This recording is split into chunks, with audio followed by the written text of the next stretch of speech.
Hi everyone, welcome back to my channel. मैंने तो कुछ नहीं बोला, मैंने नहीं बुलाया आपको। मैं व्लॉग बना रही हूँ अपना।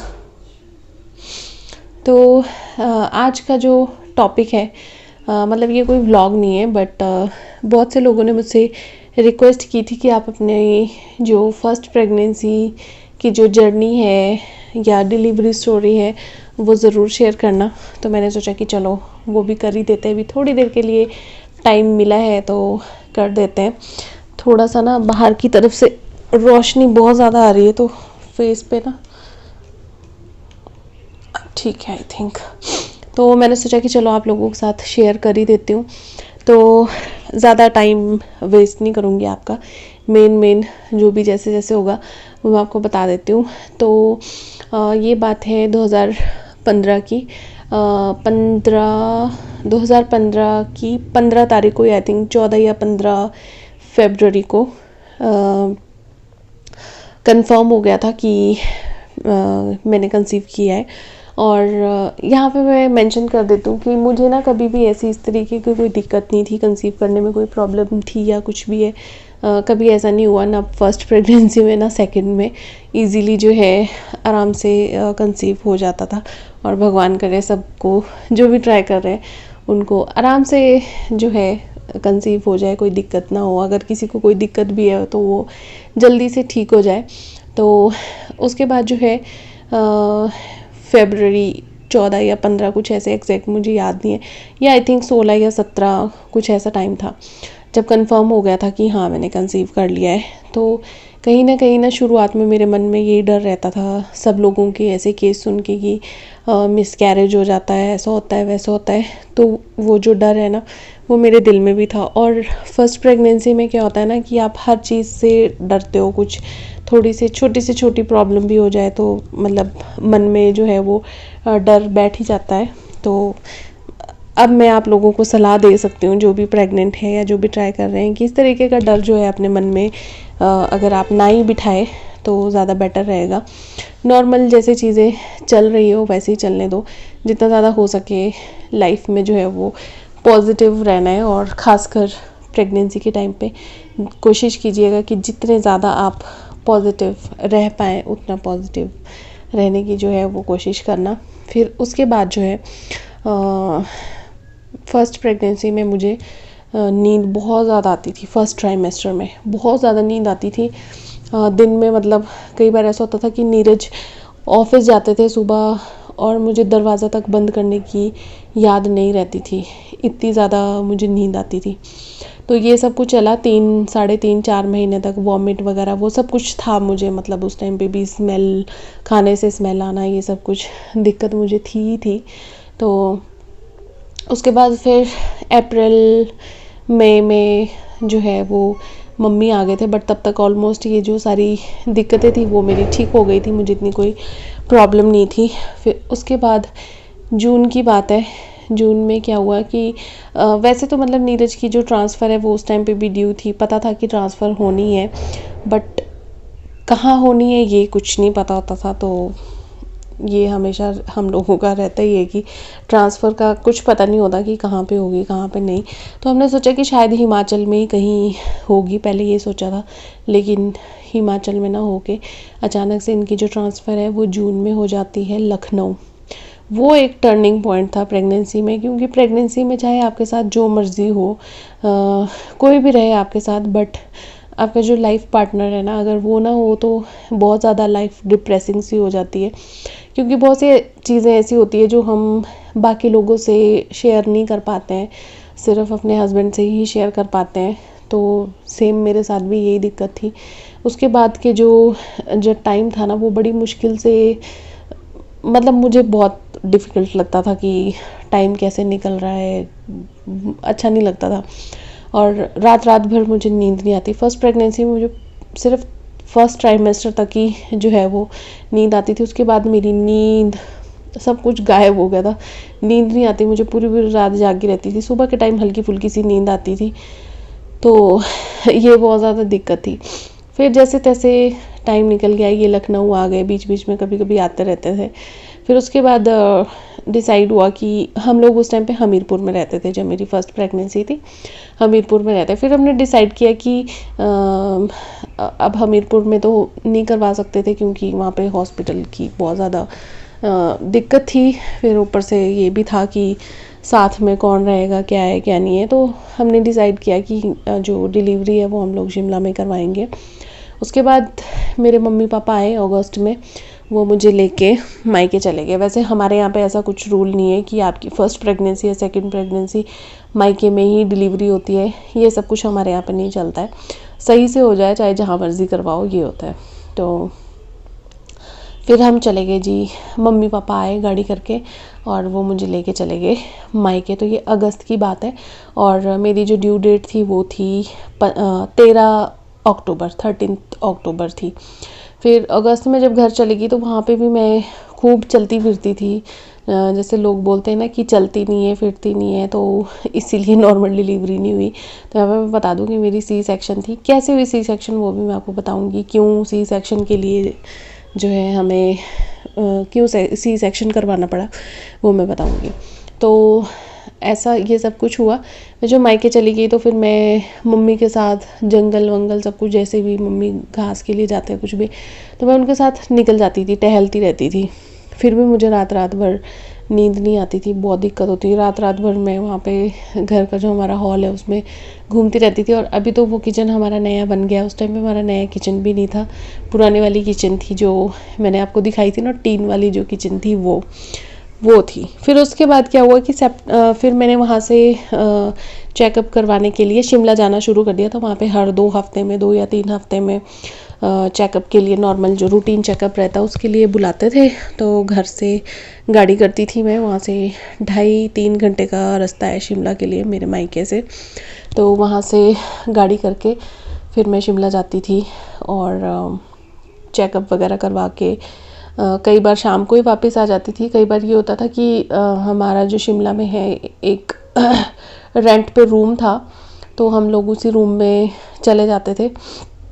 जब कभी वापस आने का कुछ नहीं होता था तो साथ में मम्मी ही जाते थे मैक्सिमम मेरे। तो मैं और मम्मी फिर एक रात वहाँ रुक के नेक्स्ट डे जो है दोबारा वापस आ जाते थे। तो और फर्स्ट प्रेगनेंसी में मेरा ये था कि मुझे 6 मंथ तक ट्रैवल करने के लिए बिल्कुल मना था, क्योंकि प्लेसेंटा जो था वो उसकी पोजीशन नीचे की तरफ थी, कुछ ये था प्लेसेंटा नीचे था, तो इसलिए ट्रैवल करने के लिए मना किया था। तो शुरू के 6 महीने मैंने कहीं ट्रैवल नहीं किया है। तो बाद में बस अगस्त में जब लेने आए थे तो भी गाड़ी में ही गए थे। बट उसके बाद फिर शिमला जाने के लिए बैक टू बैक इतने ट्रैवल्स हुए हैं मेरे, बहुत ज़्यादा। फिर सितंबर में नीरज आए थे, इनका कुछ एग्ज़ाम वगैरह थे शिमला में। फिर मैं 5-6 दिन के लिए शिमला गई थी। फिर हम लोग, मैं और नीरज ही थे वहाँ पे, जो हमारा रूम था रेंट पे वहाँ पे वो। तो वहाँ पे मैंने अपना हॉस्पिटल में चेकअप वगैरह भी करवा लेती थी। और ये 2-3 दिन के लिए ही आए थे, देख 5-6 दिन भी नहीं थे, 2-3 दिन के लिए थे, इनके एग्ज़ाम थे। फिर ये सितंबर में दोबारा वापस चले गए। बट इनका ये था कि अक्टूबर में नीरज को आना ही आना था डिलीवरी के टाइम पे। तो अब बात आती है अक्टूबर की। तो 13 अक्टूबर को थी मेरी डिलीवरी और मैं और मम्मी आई थिंक 3 या 4 अक्टूबर को कुछ ऐसे जो है वो अपने वहाँ शिमला आ गए थे। तो मम्मी मतलब मेरे मदर इन लॉ, क्योंकि मेरे मायके वाली मम्मी तो फिर आपको पता ही है उनके पास गाय भैंस ये सब कुछ रहता ही रहता था। तो फिर हम लोग 3 या 4 अक्टूबर को कुछ ऐसे जो है वो शिमला आ गए थे कि कुछ भी इमरजेंसी कभी भी हो सकती है, स्टार्टिंग में भी हो सकती है, ये सोच के। फिर 13 तारीख आ गई, कोई कुछ भी नहीं था, मतलब लेबर पेन कुछ भी इस तरीके की कोई दिक्कत थी ही नहीं। बट डॉक्टर ने कहा था कि 13 तारीख को, अगर 13 तारीख से पहले अगर कोई दिक्कत नहीं होती है तो 13 तारीख को आपने आ जाना है। 13 तारीख को छुट्टी थी कुछ किसी चीज़ की, मुझे पता नहीं है किस चीज़ की छुट्टी थी। बट 13 तारीख को हम लोग दिन में हॉस्पिटल गए तो उन्होंने कहा कि अगर आज ही ड्यू डेट है तो फिर एडमिट हो जाओ। मैंने कहा ठीक है एडमिट हो जाते हैं। तो 13 तारीख को जो है मैं हॉस्पिटल में एडमिट हो गई थी, कोई लेबर पेन कुछ नहीं थी।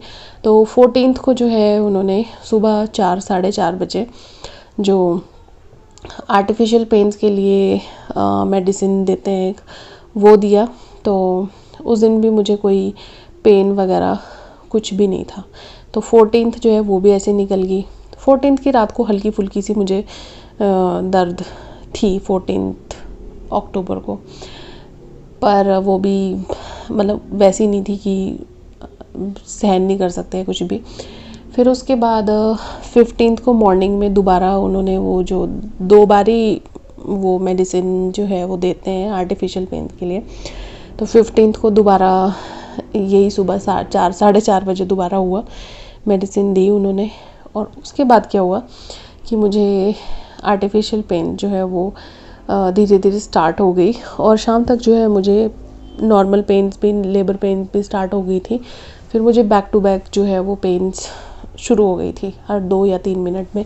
यूजुअली जैसे हमेशा बताया जाता है कि 10 मिनट में या 15 मिनट में कॉन्ट्रैक्शन आती है, पेन्स आती हैं, तो बट ऐसा नहीं था मेरे केस में। बहुत जो है बुरी हालत हो गई थी मेरी। तो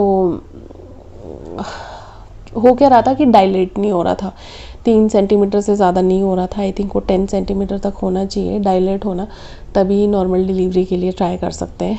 बट मेरे केस में ऐसा हो ही नहीं रहा था। पेन्स बहुत थी, सब कुछ था, बट नहीं, इसने आदित्य ने आना ही सी सेक्शन से था आई थिंक। फिर कभी उन्होंने 3 बजे तक का टाइम दिया शाम को कि 3 बजे डिलीवरी हो जाएगी। फिर कहा कि 4 बजे तक देख लेते हैं, नॉर्मल हो जाएगी। फिर कहा 5 बजे तक देख लेते हैं, नॉर्मल हो जाएगी, बट डायलेट हो ही नहीं रहा था। फिर उसके बाद जो है उन्होंने पेन्स रोकने के लिए जो है वो इंजेक्शन वगैरह जो भी देते हैं वो दे दिया। तो कहा कि ये नॉर्मल डिलीवरी पॉसिबल नहीं है। बच्चे को जो है वो स्वेलिंग आना शुरू हो गई थी अंदर, उसमें कुछ आई थिंक सिर में स्वेलिंग आती है शायद, मतलब मुझे कंफर्म नहीं है, बट उन्होंने कहा था कि अब इससे ज़्यादा और जो है इस चीज़ को नहीं खींच सकते हैं, सिजेरियन ही होगा। बट मेरा सिजेरियन 5 बजे से लटकते लटकते लटकते 9 बजे तक हो गया, क्योंकि जब भी मुझे ले जाने लगते कोई इमरजेंसी केस आ जाता था तो ये दिक्कत होती। फिर 8:45 पे या 8:50 पे कुछ मुझे उसमें ले गए, ऑपरेशन थिएटर में ले गए थे सी सेक्शन के लिए, रात के 8:50 कुछ ऐसे, 8:45 बजे का टाइम हो रहा था। तो जब वहाँ पे लेके गए तो वो इंजेक्शन देते हैं। उस टाइम पे भी मुझे मतलब जो उन्होंने पेन को रोकने के लिए वो इंजेक्शन दिया था उससे इतना कुछ असर हुआ नहीं था। कॉन्ट्रैक्शंस मुझे आ रही थी, क्योंकि जैसे कि मैंने कहा कि मुझे नॉर्मल पेन्स भी जो है वो स्टार्ट हो गई थी। तो उस टाइम पे जो एनेस्थीसिया देते हैं वो दिया, उसको देने में बड़ा मुश्किल हो रहा था, क्योंकि जैसे ही वो देने लगते थे मुझे कॉन्ट्रैक्शन आती थी। तो पर जैसे तैसे 5-7 मिनट में वो इंजेक्शन एनेस्थीसिया उन्होंने दिया मुझे, और एकदम से सब कुछ समझ आता है, सिर्फ आपका जो पेट से नीचे जो बॉडी है वो फील नहीं होती है। तो वो एक बार के लिए बोलते भी हैं कि आप अपने पैर हिलाओ, टांगे हिलाओ या कुछ ऐसे करो, तो उसमें समझ ही नहीं आता है कि पैर हिला रहे हैं कि नहीं, अपनी तरफ से कोशिश करते हैं बट ऐसा हो नहीं पाता है। तो फिर आई थिंक फिर जल्दी से, इतना टाइम लगता ही नहीं है, 9:07 पे आदित्य जो है वो पैदा हो गया था। 9:07 पे एग्जैक्ट मुझे टाइम अभी याद है, 9:07 पे रात को।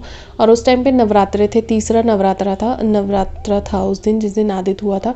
और वहाँ पे कुछ ना रामचरितमानस या कुछ ऐसा चल रहा था ऑपरेशन थिएटर में। आई थिंक वो रेडियो स्टेशन कुछ उस पर चला रहता है, तो एग्जैक्ट मुझे याद नहीं है, बट कुछ ऐसा ही चला हुआ था।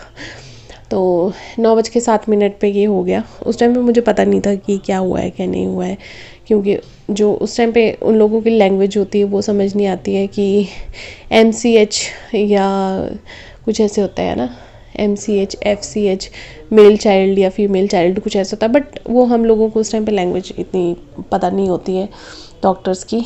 तो ये मुझे रोता हुआ सब कुछ सुनाई दे रहा था, और पूरा मुझे मोमेंट्स जो है वो फील हो रही थी जब वो पेट में से कुछ भी कर रहे थे, टच कर रहे थे, सब कुछ कहीं ना कहीं ऐसे सेंसेशन सी फील हो रही थी। मतलब ऐसा नहीं है कि मुझे पूरा फील हो रहा था, बट सेंसेशन सी होती रहती है ना बॉडी में, तो वो सब कुछ मुझे फील हो रहा था।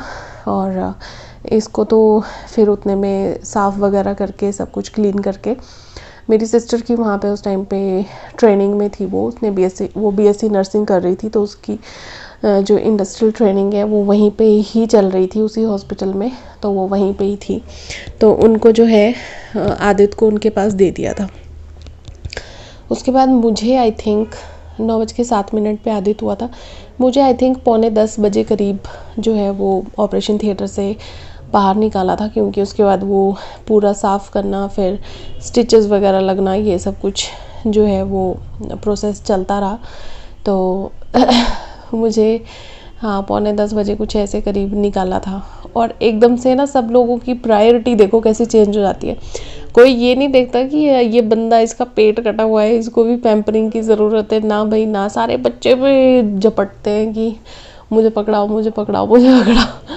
तो उन लोगों को जिनकी डिलीवरी होने वाली है, अगर उनके घर वाले मेरी देख रहे हैं वीडियो, तो जितनी ज़्यादा बच्चे को ज़रूरत होती है केयर की, उससे ज़्यादा जो है माँ को भी होती है। तो उसको भी थोड़ी सी अटेंशन जो उस टाइम पे दे देनी चाहिए।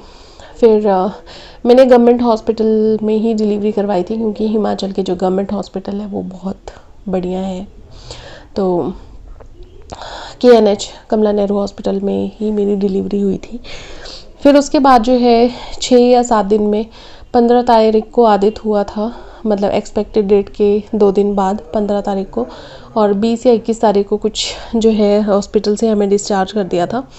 तो उसके बाद जो है हम लोग आ गए थे घर, पहले वहीं पे शिमला में जो हमारा रेंट पे रूम था वहाँ पे, और सब लोग थे वहाँ पे, मेरे मम्मी पापा सब थे। बट वो फिर जिस दिन आदित्य हो गया था उसके दूसरे या तीसरे दिन वापस घर की तरफ घर चले गए थे, क्योंकि उनका कोई काम ही नहीं था हॉस्पिटल में। हॉस्पिटल में सिर्फ मम्मी और नीरज थे मेरे साथ, पर कोई ना कोई बीच बीच में जो है वो आता रहता था। मेरी चाची सास हैं वो आते रहते थे, मतलब कोई ना कोई चला रहता था। बट मैं आपको बताऊं, C सेक्शन के बाद भी ना, मतलब मैं यहाँ पर डरा नहीं रही हूँ आप लोगों को, बट ऐसा कुछ इतनी ज़्यादा दिक्कत तो नहीं होती है। पर देखो थोड़ी बहुत इतना शरीर में इतनी कुछ चेंजेस हो जाती हैं, इतना बड़ा कट लगता है, तो थोड़ा सा प्रॉब्लमेटिक तो होती हैं चीज़ें। तो बस वही था, थोड़ा 2-3 दिन तक दर्द और ये प्रॉब्लम्स रहती है। बट आपको पता है कि पेन किलर्स और ये एंटीबायोटिक सब कुछ उसी पे आप डिपेंड रहते हो। तो 7वें दिन जब डिस्चार्ज किया था मुझे, उसके बाद जब मैं अपना जो रूम है वो हमारा काफ़ी नीचे जाके था, बहुत सारी स्टेयर्स थी, तो मैंने उस दिन 7वें दिन ही इतनी सारी स्टेयर्स उतरी थी। नेक्स्ट डे वही स्टेयर्स दोबारा फिर से चढ़ी थी, ज़्यादा नहीं, कोई 20-25 स्टेयर्स होंगी। फिर आड़ा टेढ़ा रास्ता वो अलग ये था। फिर जब हम घर पहुंच गए तो मेरे ससुराल वाली सीढ़ियाँ आपने देखी हैं कि कितनी सारी सीढ़ियाँ हैं, वो सारी सीढ़ियाँ चढ़ के फिर मैं ऊपर घर तक पहुंची थी। तो ये बहुत ज़्यादा मुश्किल होता है। इस बार एटलीस्ट ये है कि हम लोग यहाँ पे घर हमारा हॉस्पिटल के नज़दीक ही रेंट पे ही है, बाहर तक एकदम गाड़ी लग जाती, इतना ज़्यादा चलने फिरने का नहीं है, जो कि एक प्लस पॉइंट है। तो ये थी मेरी डिलीवरी की जो जर्नी है वो। तो आई होप कि आपको अच्छी लगी होगी। मैंने बहुत सारी चीज़ें इसमें मेंशन नहीं की है कि बीच में क्या क्या नहीं, थोड़ा चीज़ों को सिंपल सा रखे तो ज़्यादा अच्छा है, ताकि जो कोई और भी प्रेग्नेंट हो वो इन सब चीज़ों से घबराए नहीं। कुछ नहीं होता है, सब कुछ आराम से हो जाता है, इजीली हो जाता है। और हाँ अच्छा हो गया काम, हो गया, ये निकल भी गया। सॉरी वो आ गए थे। तो बस यही इतनी सी थी जर्नी। वैसे तो बहुत कुछ होता है, बहुत सारी दिक्कतें, कुछ ना कुछ आपको होता है, अलग अलग लाइफ, अलग अलग इंसान की अलग अलग लाइफ होती है। बट इतना ही रखते हैं इसको ब्लॉग को, नहीं तो बहुत बड़ा हो जाएगा ये। तो आई होप कि थोड़ी सी भी इंटरेस्टिंग लगी हो तो लाइक ज़रूर करना, शेयर करना, कमेंट करना। चैनल पे नहीं हो तो सब्सक्राइब करके ज़रूर जाना। मिलते हैं अपने नेक्स्ट ब्लॉग में, तब तक के लिए बाय बाय, और सब लोग अपना ध्यान रखना।